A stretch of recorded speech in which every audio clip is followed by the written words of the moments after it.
ওয়াকফ আইন প্রত্যাহারের দাবিতে বিশালগড়ে ঐতিহাসিক জমায়েত। রবিবার বিশালগড় রেল স্টেশন সংলগ্ন মাঠে রাজ্যের জাতীয় উপজাতি সকলাংশের মানুষের উপস্থিতিতে ঐতিহাসিক সভার রূপ নেয় বিশালগড়ের আন্দোলন।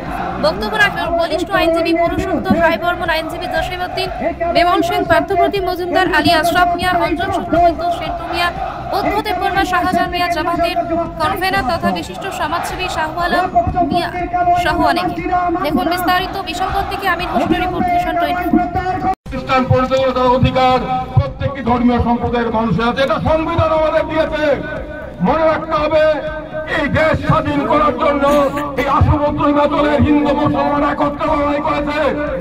এই দেশ স্বাধীন করার জন্য মুসলমানরা বুকে রক্ত দিয়েছে, হিন্দুরা বুকে রক্ত দিয়েছে। আর এই দেশ যখন স্বাধীন হয়েছিল, আজকে যারা ক্ষমতা আছে আরএসএস তা ব্রিটিশের সাথে দালালি করেছিল। ক্ষমতা এসেছে ভারতবর্ষে গত লোকসভা নির্বাচন আপনারা এই 544টি আসনে কজন মুসলিমকে প্রার্থী করেছিলেন? আপনাদের যদি মুসলিমদের প্রতি দরদ থাকে, এদেশের মুসলিমরা ভারতবর্ষে 140 কোটি জনসংখ্যার মধ্যে তাদের সংখ্যা কমপক্ষে 20-21 কোটি হবে। তারা এই দেশে অবিচ্ছেদ্য অংশ, তাদের একজনকেও গত লোকসভায় প্রার্থী করলেন না। তখন আপনাদের মুসলিম দরদ কোথায় থাকে? আপনাকে প্রশ্ন করি, আপনার কেন্দ্রীয় মন্ত্রিসভায় এতজন মন্ত্রী আছে, এর মধ্যে একজন মুসলিম মন্ত্রী আছে কি? জবাব নেই। আপনার দল বিজেপি ভারতবর্ষে সমস্ত রাজ্যে বিধানসভায় আছে, অনেকগুলো রাজ্য পরিচালনা করছে। আপনি দেখান তো একজন মুসলিম এমএলএ আপনার আছে? আপনি দেখান তো গত লোকসভা বিধানসভা নির্বাচনগুলোতে মহারাষ্ট্রে, হরিয়ানায়, কর্ণাটকে, উত্তরপ্রদেশে, বিভিন্ন রাজ্যে আপনারা একজন মুসলিমকে প্রার্থী করেছেন? করেননি। এই প্রথম ভারতবর্ষের কেন্দ্রীয় মন্ত্রিসভায় কোন মুসলিম নেই। এটা হতে পারে? ভাবা যায়। আজকে আমরা সারা ভারতবর্ষে আমাদের মুসলিম ভাই বোনদেরকে আমরা দেখলাম সমস্ত জায়গা চ্যারিটি যে সিস্টেমটা, তাদের যে সিস্টেমটা চলে আসছে। আজকে ভারত সরকারের কাছে এই জিনিসটা ভালো না লাগতে পারে, কিন্তু একটা জাতির বিরুদ্ধে যে কোনো আইনকে বাধা দিয়ে নতুন আইন করার জন্য যখন যে কোনো সরকার, কংগ্রেস সরকার হোক, বিজেপি সরকার হোক, যে কোনো সরকার যদি যখন আইন ভেঙে যদি নতুন আইন তৈরি করার যখন প্রচেষ্টা করা হয়, তখন আমরা একসঙ্গে লড়ব এই আশা রাখি। আন্দোলন এই সংগ্রামী বন্ধুগণ, সর্বশেষে আমি বলতে চাই, ভারতবর্ষের সংবিধান ও বিল বৈচিত্র্যের মাঝে একতা রক্ষায় এবং আমাদের ওয়াকফ সম্পত্তি রক্ষায় আমাদের এই লড়াই শেষ নয়। আমাদের এই লড়াই মূল লক্ষ্য পৌঁছা পর্যন্ত চলতে থাকবে অবিরাম।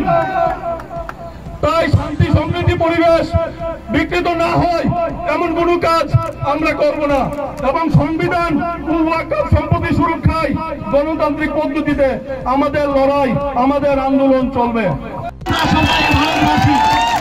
আমরা সবাই ভারতবাসী, আর সেই ভারতবাসীরা বলছে we the people of India having solved the resolve to constitute India into a sovereign, socialist, secular, democratic and republic,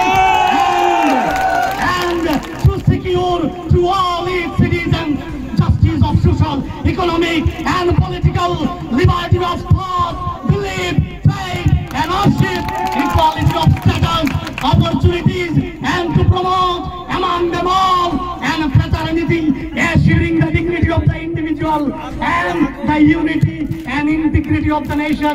Unity, Ekta, integrity, আমাদের সংহতি, এটাই হবে দেশের সবচেয়ে বড় শক্তি। আজকে বিজেপির শাসনে কখনো সংখ্যালঘুদের আক্রমণ করা হচ্ছে, কখনো এসসি, ওবিসি, কখনো দলিত পিছিয়ে পড়া মানুষদের আক্রমণ করা হচ্ছে। মনে রাখবেন, তাদের হাত থেকে যদি আমাদেরকে কেউ বাঁচাতে পারে, সেটা হচ্ছে সংবিধান, দেশের সংবিধান।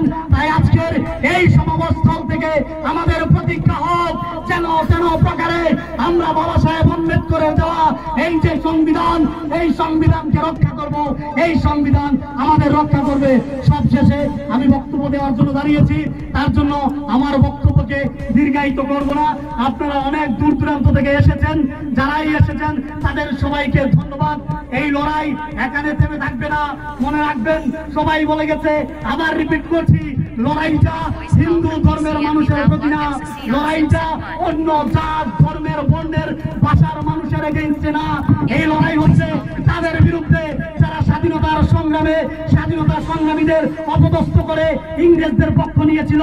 এই লড়াই হচ্ছে তাদের বিরুদ্ধে যারা সংবিধানকে মানতে পারে না। অর্থাৎ যখন 1949 সালের 26শে নভেম্বর আমাদের সংবিধান লিখিত হয়েছিল, সেই দিন এই আরএসএস এবং বিজেপি দিল্লির রামলীলা ময়দানের মধ্যে আমাদের সংবিধানের কপি সেখানে চালিয়েছিল।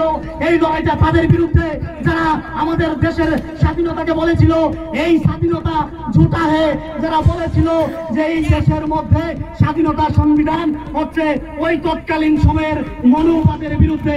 এই লড়াইটা হচ্ছে ওই সমস্ত মনুবাদীদের বিরুদ্ধে। আমরা যারা স্বাধীনতার পক্ষে সংবিধানের পক্ষে ধর্ম নিরপেক্ষ মানুষ আছি, আমাদের লড়াই তাদের বিরুদ্ধে, অধিকার রক্ষার জন্য আমাদের লড়াই। সবাই ভালো থাকবেন, সুস্থ থাকবেন। আবারও সবাইকে সালাম এবং সংগ্রামী অভিনন্দন জানিয়ে আজকের